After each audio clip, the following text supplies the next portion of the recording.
Et salut, on se retrouve pour un tuto fleurs.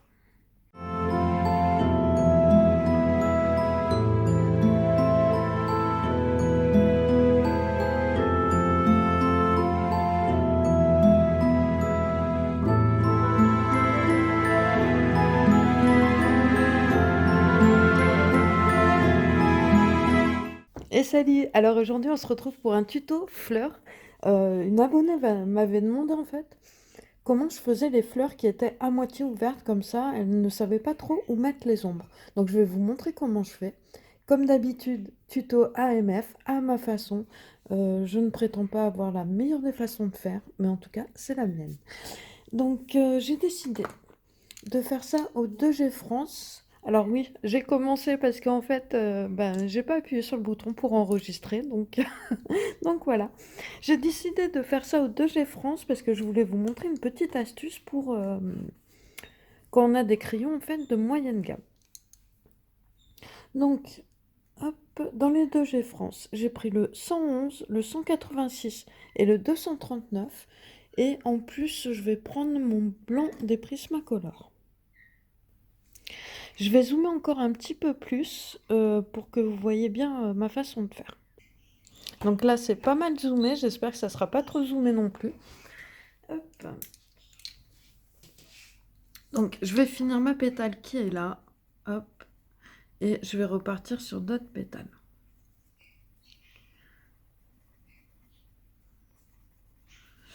Alors franchement, la dernière fois que je vous ai présenté ces crayons, en fait, j'étais un petit peu gênée de présenter des milieux de gamme. D'ailleurs, ça a dû se ressentir un petit peu sur la vidéo. Mais ensuite, je me suis dit, c'est vraiment trop bête de réagir comme ça. Parce que déjà, les crayons de couleur, c'est très cher. Moi, ceux que j'ai économisé pour les acheter. Mais je comprends que c'est pas toujours possible, en fait, de s'acheter des crayons à ces prix-là. Alors moi, j'économise énormément mes crayons, je vous l'ai déjà dit. Déjà parce qu'en fait, je ne taille pas hyper pointu tout le temps. Et franchement, j'économise mes crayons.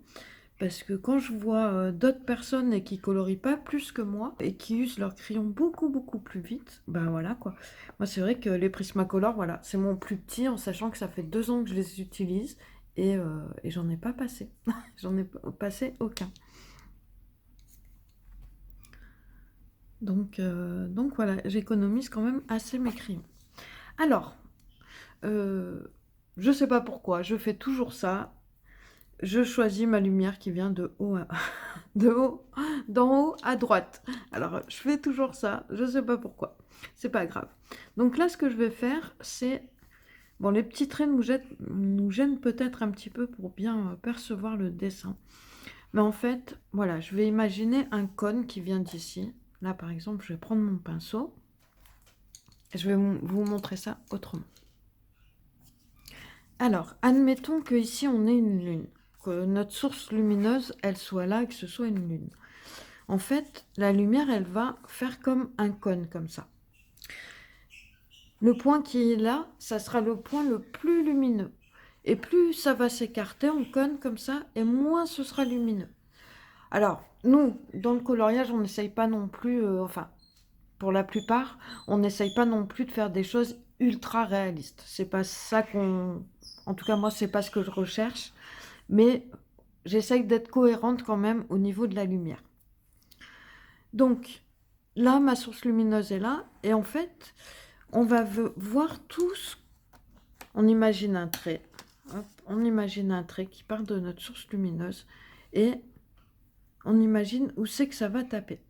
Donc là, par exemple, je sais que la lumière, elle va taper là. Elle va taper là. Mais ici, elle va pas trop taper. Donc c'est là où je vais mettre l'ombre. Ici, elle va pas taper du tout. Donc je vais mettre l'ombre. En fait, on va essayer de s'imaginer comme ça. Comme si la lumière passait vraiment sur le dessus. Et voir où c'est que ça taperait. Je suis pas une bonne explicatrice. mais voilà.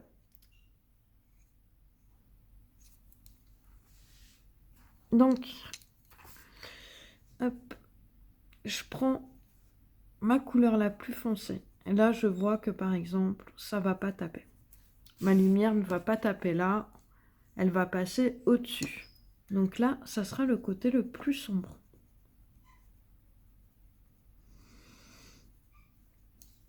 Ici, la pétale, elle se recourbe.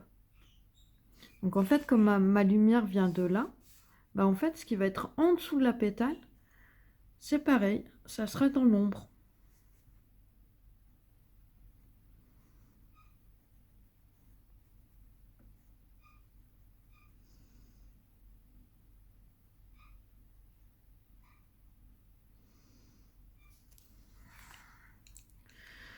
Je vais marquer toutes les ombres là tout de suite. Ici, sur cette pétale, par exemple, la lumière, elle va venir taper par là. Ici, ça sera un petit peu plus sombre. Et là, vraiment dans le coin ici, hop, ça sera très sombre. Ici, là, c'est pareil. La lumière, elle va venir taper sur le dessus ici. Mais là, ça ne va pas taper. Donc, ce sera dans l'ombre.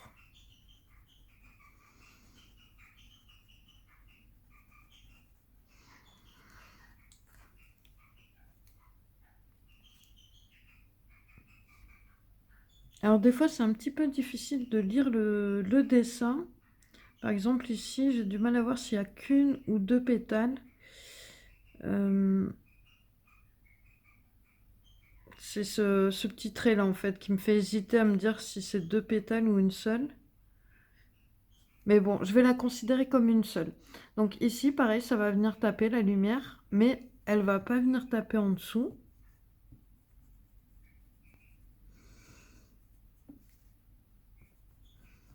En dessous de ma pétale. Hop. Ici dans le creux non plus. Et là, je vais avoir un tout petit peu de lumière. Donc je fonce, mais pas totalement non plus.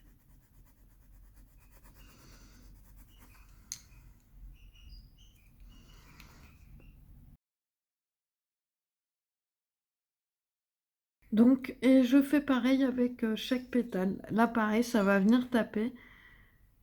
En fait, je pense que ma lumière, elle va venir effleurer comme ça le dessus. Dans la logique, tout ce côté-là devrait être beaucoup plus sombre que ce côté-là. Dans la logique. Après, c'est vrai que moi, en général, j'unifie le tout quand même. Je fais pas... c'est vrai que ici, ça devrait être beaucoup plus dans l'ombre. Donc, toute la moitié devrait être beaucoup plus foncée que cette moitié-là. Comme la lumière, elle vient de par là. Mais c'est vrai que moi, personnellement, dans le colo, j'y prends pas tellement en compte. Je vais mettre de la lumière juste sur le dessus des pétales, mais je vais pas venir essayer de faire quelque chose d'ultra réaliste.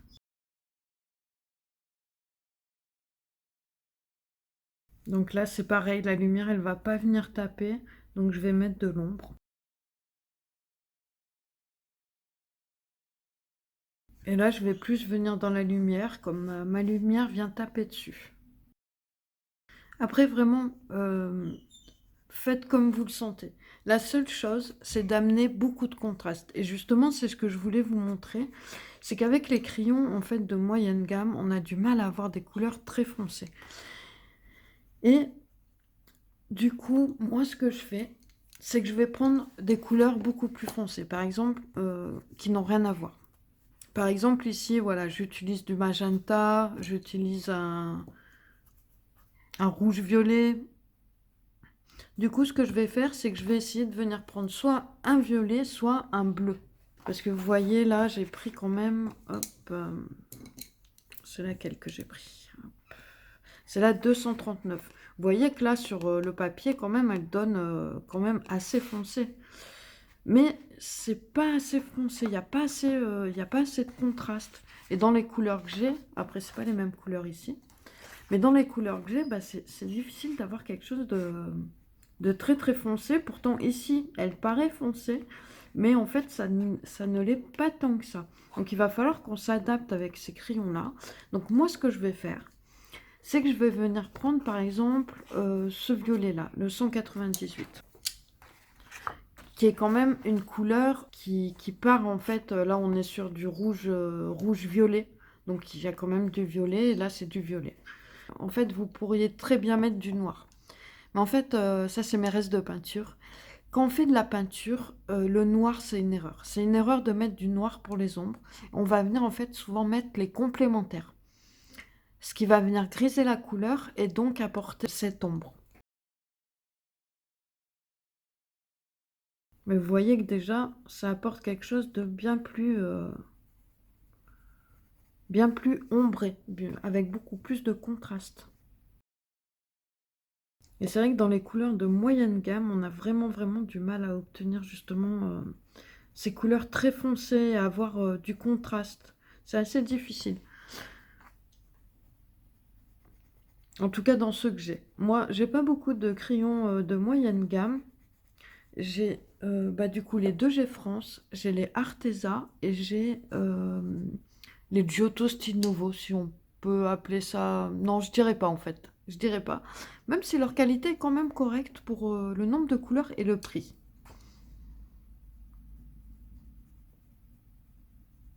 Vous voyez, ça amène directement plus d'intensité dans les ombres. Qu'en fait, là, je peux venir repasser avec mon crayon autant que je veux. Ça accroche plus et puis ça ne deviendra pas plus foncé en fait. La couleur, c'est sa couleur finale ici. Du coup, il va vraiment falloir venir un petit peu plus ombré. Donc ici, par exemple, je vais faire un petit peu plus foncé.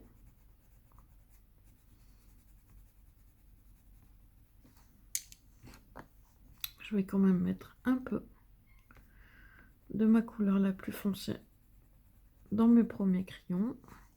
Je vais venir mettre un tout petit peu de violet, hop, ici dans le coin.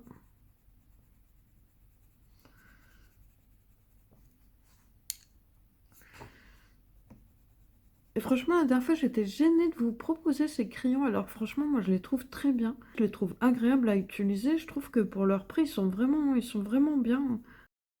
D'ailleurs, j'ai remarqué qu'en fait, avec le temps, plus on colorie et plus on arrive à s'habituer à des crayons de moins bonne qualité, ce qui n'est pas forcément le cas au début. D'ailleurs, je voudrais réessayer les Arteza et je me dis que peut-être maintenant, je les aimerais un petit peu mieux.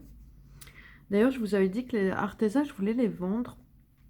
Alors franchement, je les ai appréciés quand je les ai utilisés, mais c'est vrai qu'après, j'ai eu les Prismacolor et franchement, voilà, il n'y avait pas photo entre les Prismacolor et les Arteza. Et donc, j'utilisais ces crayons-là pour avoir une gamme, en fait, pas trop chère à sortir. Alors, je trouve que c'est déjà un bon prix, parce que j'ai les 120, et à l'époque, je les avais payés 70 €, donc voilà, c'est quand même déjà un bon prix, je trouve, pour des crayons, hein.